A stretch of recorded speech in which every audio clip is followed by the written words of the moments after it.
que o Paulo Vitor talvez esteja sendo testado. Tem duas opções, ou ele está dando a chance para o Paulo Vitor se redimir, ou estão usando como vitrine. E aí, o que vocês acham? Que o Paulo Vitor está sendo escalado como vitrine para ser vendido, ou vocês acham que ele está sendo escalado para receber uma chance? Tu quer informação ou tu quer minha opinião? Não, antes daqui eu passar as duas, minha visão de longe, sem ter informação. Eu acho que é meio aquela coisa assim, irmão, vai lá e mostra o que você sabe fazer, para mim saber o que eu vou te utilizar. Pelo menos para mim tá muito claro isso. Se o Thiago Nunes quiser minha opinião, eu falo, meu irmão, vende, que vai dar ruim. Mas enfim, vai lá, Kel, passa a visão passa a opinião e a informação aí. Manda ver. A informação é a seguinte: o titular é o Breno e o Paulo Vitor, o Grêmio entende que precisa ter um goleiro mais experiente junto com os meninos.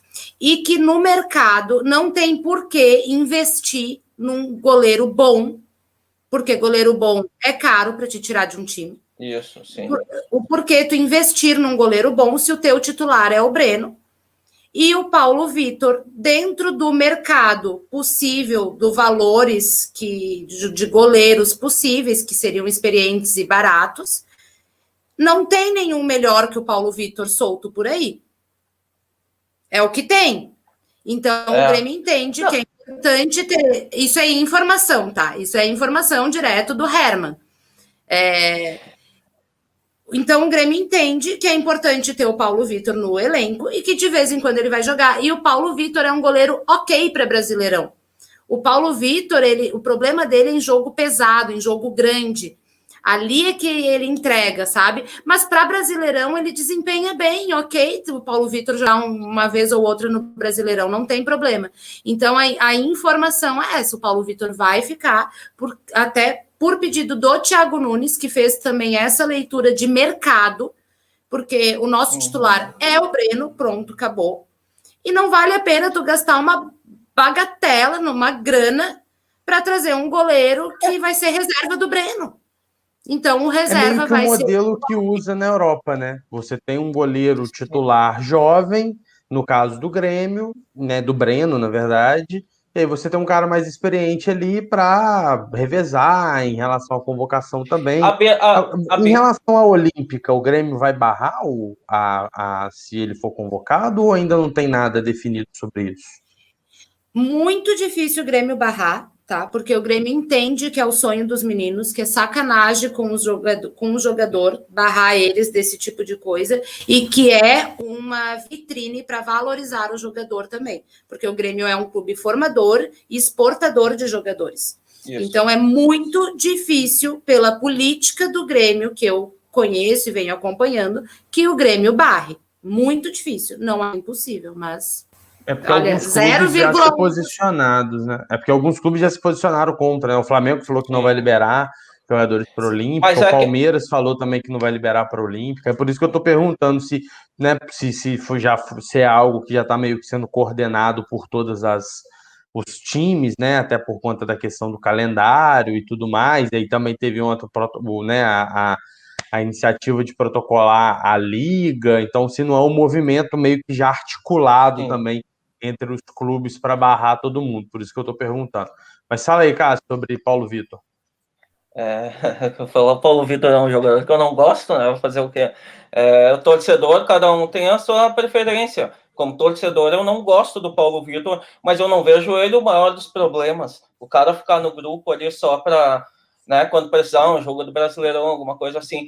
O que a torcida tá mordida é o seguinte: o Grêmio tem o Adriel e o Grêmio tem o Chapecó. E aí o Thiago Nunes vem utilizando o Paulo Vitor. Só que daí não pode esquecer, por exemplo, o Chapecó estava com Covid, né? Esses tempos atrás. Ele utilizou o Adriel, ele utilizou na Recopa Gaúcha, se eu não me engano, contra o Santa Cruz. São jogadores novos também. O nosso goleiro titular já é jovem. E os outros também são jovens. E o Paulo Vitor, por mais que não tenha tanta qualidade como eles, vai agregar uma certa experiência, vamos dizer assim, ali no grupo, né? na minha opinião, eu venderia o Paulo Vitor, na minha opinião, como torcedor. Agora, o que se passa na cabeça da direção, eles já têm na cabeça deles o que eles estão imaginando, como a Raquel falou, ele vai ficar ali, e deu, entendeu? Para passar mais experiência, a torcida vai ter que aceitar isso, né? Não tem o que... Vai ter que aceitar, até porque assim, né, a gente está falando, é muito importante que às vezes a torcida esquece que a gente está falando de um ser humano, a gente está falando de uma pessoa. Ele não é um objeto que tu descarta.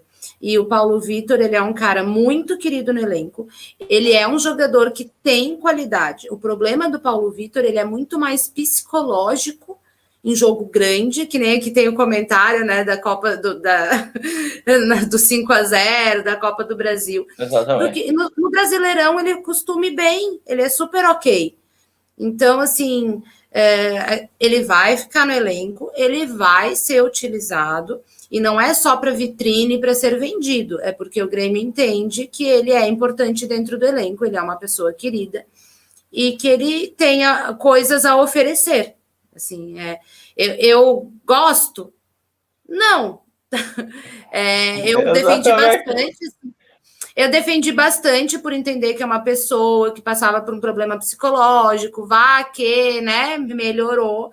Daí, na Copa do Brasil, eu falei, pô, Paulo Vitor, assim fica difícil te defender, entendeu, querido? Mas é isso, assim, para Brasileirão eu acho ele super ok, então... Deixa ele jogar. Não, o Adriel e o Chapecó acho que foram muito bem quando foram exigidos. E a gente tem bons goleiros aí. É isso. Não, o Grêmio não vai investir num grande goleiro porque o nosso titular é o Breno.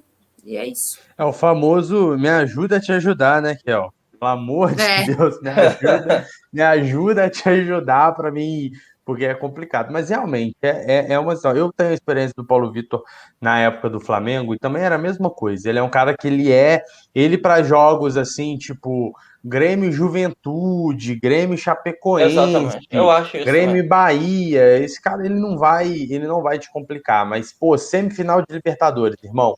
Não coloca, porque ele é um cara que ele sente muito baque psicológico.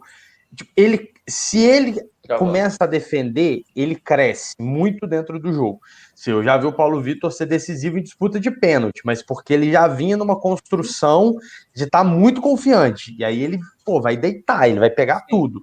Mas se pegar ele no momento em baixa, como é o momento que ele está enfrentando no Grêmio, não tem jeito, ele vai entregar.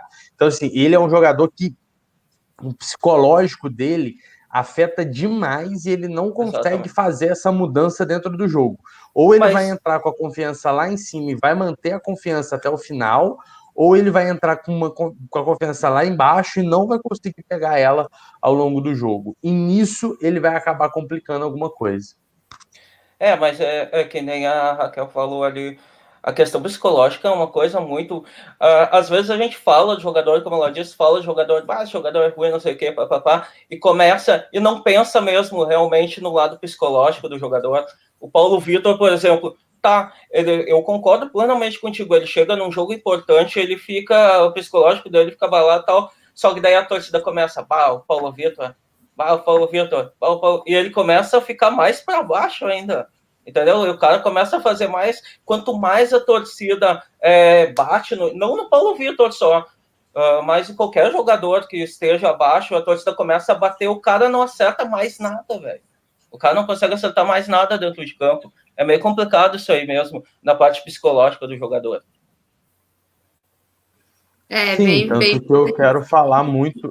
Tanto que assim, a gente sempre fala muito das questões psicológicas aqui no canal, né? Que é um tema que é muito deixado de lado dentro das análises e é algo extremamente importante, como a Raquel trouxe essa questão do Paulo Vitor, né? A gente aqui sempre tenta trazer muito o lado psicológico. Às vezes a gente pensa que só porque o cara é jogador de futebol e ganha um salário extremamente acima da média nacional, esse cara ele é um super-herói, ele não passa por problemas, ele não tem dramas familiares, ele não tem dificuldade de relacionamento, questões, né, estruturais da infância e tal.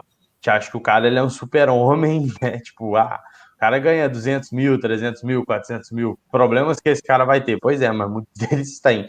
Principalmente jogador de futebol, que ele vem normalmente de uma base social muito tensa, muitas vezes muita pobreza, muita dificuldade de educação, dificuldade de socialização, começa a ganhar um dinheiro, acaba às vezes tendo contato com pessoas erradas, às vezes arruma um empresário que é muito, às vezes, ganancioso e só quer saber do dinheiro do cara e não da carreira.